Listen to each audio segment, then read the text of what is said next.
அருமையான தேவ பிள்ளைகளே, கர்த்தராகிய இயேசு கிறிஸ்துவின் இனிய நாமத்தில் உங்களை வாழ்த்துகிறேன். இதோ இந்த நாளிலும் நாம் கடந்த வாரங்களில் தியானித்து வருகிற இந்த வருஷ வாக்குத்தத்தத்தை நாம் இந்த நாளிலும் தியானிக்க இருக்கிறோம். லேவியராகமம் 26:12 கர்த்தர் இந்த 2014 வருஷத்திலே நமக்கு வாக்குத்தத்தமாய் கொடுத்தார். நான் உங்கள் நடுவிலே உலாவி உங்கள் தேவனாய் இருப்பேன், நீங்கள் என் ஜனமாய் இருப்பீர்கள் என்று கர்த்தர் சொல்லியிருக்கிறார். நான் என்ற தேவன் யார் என்பதை நாம் கடந்த வாரங்களிலே தியானித்தோம்.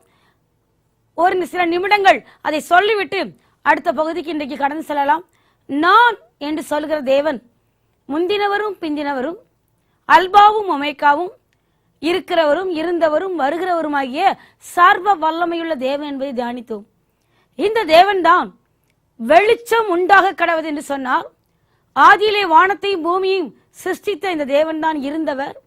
இன்றைக்கு நம்மோடு கூட இருக்கிறவர். ஆழத்தின் மேல் இருள் இருந்தது, ஆவியானவர் ஜலத்தின் மேல் அசைவாடி கொண்டிருந்தார் என்று ஆதியாகமம் 1:2 நாம் வாசித்தோம். இந்த தேவ ஆவியானவர் நம்மோடு கூட இருக்கிறார். வருகிறவர் நியாயாதிபதியாகிய தேவன். அவர் நம்மை நியாயம் தீர்க்க வருவார். அவரை குத்தினவர்களும் அவரை காண்பார்கள் என்று வேதத்தில் சொல்லப்பட்டிருக்கிறது. இந்த தேவன் எப்படிப்பட்டவர் என்பதை குறித்து நாம் தியானித்துக் கொண்டு வந்தோம். அதிலே வெளிப்படுத்தின விசேஷம் 1 அதிகாரத்திலே 14 வசனத்திலே சொல்லப்பட்டிருக்கிறது.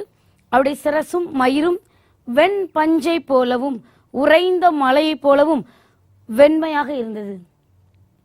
நான் என்று சொல்கிற தேவன் மனுஷகுமாரனுக்கு ஒப்பானவராய் இருக்கிறார் என்பதை சீஷனாகிய யோவான் பத்மு தீவிலே அவர் கண்டு தரிசனமாய் எழுதி வைத்தது இந்த வேதத்திலே சொல்லப்பட்டிருக்கிறது.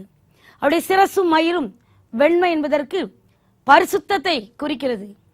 அவருடைய கண்கள் அக்கினி ஜுவாலையாக இருக்கிறது. பாவத்தை பாராத சுத்த கண்கள்.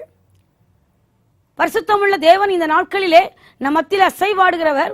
அவருடைய கண்கள் தெய்வ பயத்தை நமக்கு கொடுக்கிறது. ஆண்டவர் பார்த்து கொண்டிருக்கிறார்.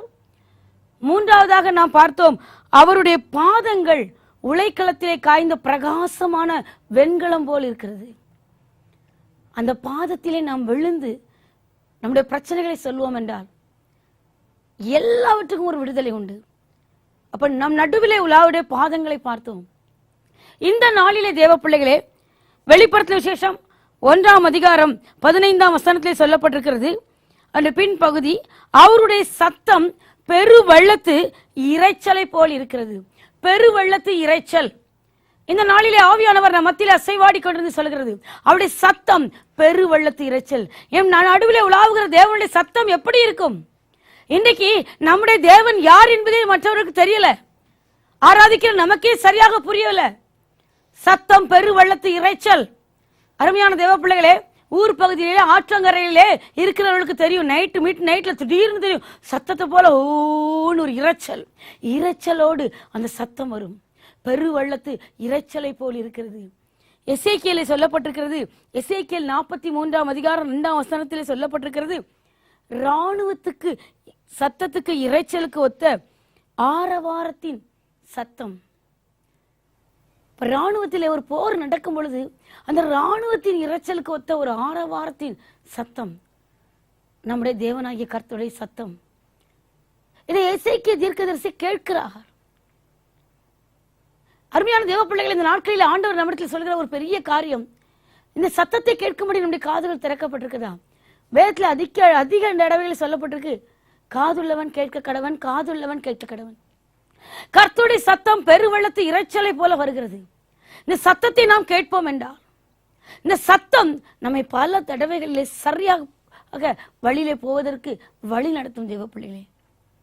யோபு என்ற பக்தன் சொல்லுகிறான், அந்த சத்தத்தை யோபு 37 அதிகாரத்துல 2-6 வசனங்கள் வரை இந்த சத்தத்தை குறித்து சொல்லப்பட்டிருக்கிறது.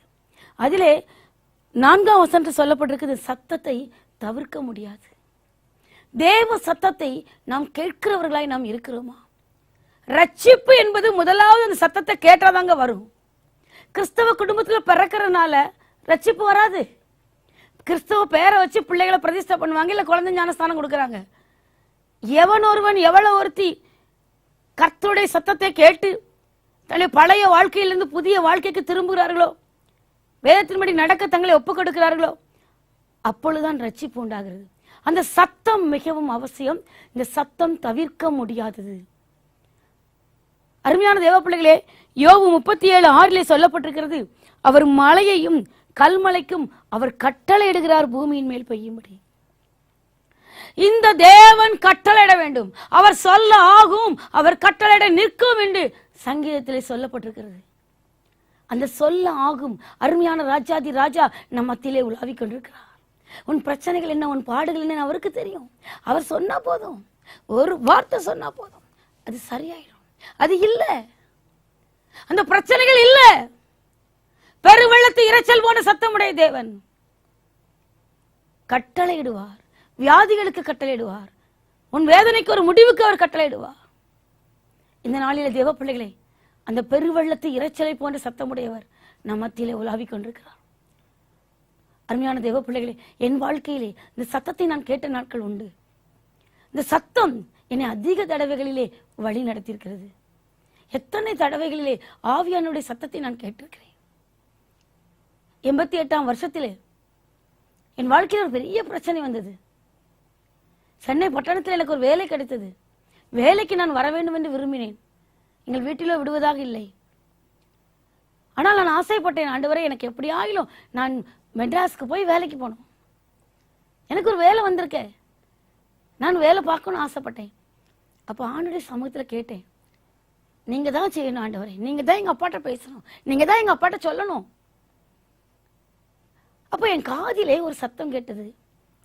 நான் அப்பொழுது எங்கள் வீட்டுக்கு பக்கத்தில் இருக்கிற ஒரு சர்ச்சுக்கு தான் போவேன். அந்த 88ஆம் வருஷம் தொடக்கம், நியூ இயர், ஜனவரி மாதம், அந்த சட்ட வாக்கியம் என்று அங்கே வாசித்தார்கள். அதுக்கு அன்றைக்கு இரவு 12 மணிக்கு வாசிக்கிறது எனக்கு காதிலே கேட்க ஆரம்பித்து விட்டது. அன்றைக்கு 31ஆம் தேதி இரவு, உம்மை நம்புகிறவர்கள் உம்மையே நம்புகிறபடினால் நீர் அவர்களை பூரண சமாதானத்துடன் காத்துக்கொள்வீர். ஏசாயா 26:3. இந்த வசனம் எனக்குள் வந்தவுடன் நான் தெளிவாகிவிட்டேன். சத்தம் என் காதுக்குள்ளே கேட்டது. அதேதான் சட்ட வாக்கியமாக அந்த வருஷத்திலே வந்தது. அந்த சத்தம் வந்த உடனே எனக்கு பூரண சமாதானத்தை கொடுக்கிற தேவன் என்னோடு பேசியிருக்கிறார். உண்மையே நம்புகிறவர்கள் என்று அவரை நான் நம்புகிறேன். ஆண்டவர் எங்க அப்பா கூட பேசுவாங்க. ஆண்டவர் சொன்னா எங்க அப்பா கேட்பாங்க. கேட்டாங்க, என்னை அனுப்பினாங்க. என்னை வேலைக்கென்று 88ஆம் வருஷம் சென்னை பட்டணத்துக்கு கர்த்தர் என்னை அழைத்து வந்தார். தேவ பிள்ளைகளே, நீ தேவ சமூகத்தில் ஜெபிக்கும் பொழுது அப்படியே சத்தம் கேட்கும்படியாக உன் செவிகள் திறக்கப்பட்டிருக்கிறதா? அந்த சத்தத்தை தவிர்க்க முடியாது. தேவ சத்தத்தை நீ கேட்க வேண்டும். கர்த்தர் இன்னைக்கு உன்னை பார்த்து சொல்கிறார், கர்த்தருடைய சத்தத்தை கேட்க எத்தனை பேர் தவறி இருக்கிறோம். அதனாலதான் நமக்கு நிறைய நேரத்தில் சமாதானம் இல்லை. ஜெபம் பண்றோம், ஜெபம் பண்ணிக்கிறோம், அநேக இடங்களுக்கு ஓடுறோம். ஏன் சமாதானம் இல்லை? கர்த்தருடைய சத்தத்தை கேட்கும்படி நம்முடைய செவிகள் திறக்கப்படவில்லை. இன்றைக்கு ஆண்டவர் உங்களிடத்தில் சொல்லுகிற ஒரு முக்கியமான காரியம், நீ ஜெபிக்கிறாயா? என் சத்தம் கேட்கும்படி உன் கைகளிலே வேத வசனத்தை நீ பிடித்துக் கொள்கிறாயா? அவருடைய சத்தம் கேட்க நீ உன்னை விட்டுக் கொடுப்பது மிகவும் அவசியம் என்று கர்த்தர் சொல்கிறார். பெருவெள்ளத்து இரைச்சலை போன்ற சத்தம். எசேக்கியா சொல்லுகிறார், ராணுவத்துக்குரிய இரைச்சலுக்கு ஒத்த ஆரவாரம். அந்த மகத்துவமான தேவன் நம் மத்தியிலே அசைவாடி கொண்டிருக்கிறார். நடுவிலே உலாவுகிற தேவனுடைய சத்தம், இந்த சத்தத்துக்கு அகிலமும் நடுங்கும். தேவ பிள்ளைகளே, அந்தகாரம் ஒடுங்கி போகும். பரிசுத்த ஆவியானவர் சொல்கிறார், அவர் சொல்ல ஆகும், அவர் கட்டளையிட நிற்கும். உன் வீட்டுல எந்த பிரச்சனை இருக்கு, எந்த பாடுகளை நீ சிக்கி இருக்கிற, உன் பிள்ளை உன் சொல்ல கேட்கலையா? உன் புருஷனுடைய நடவடிக்கைகள் சரியில்லையா? உன் மனைவி நிமித்தம் உபத்திரவம் இருக்கிறதா? இல்லை உனக்கு மேல் அதிகாரிகள் போராட்டமா?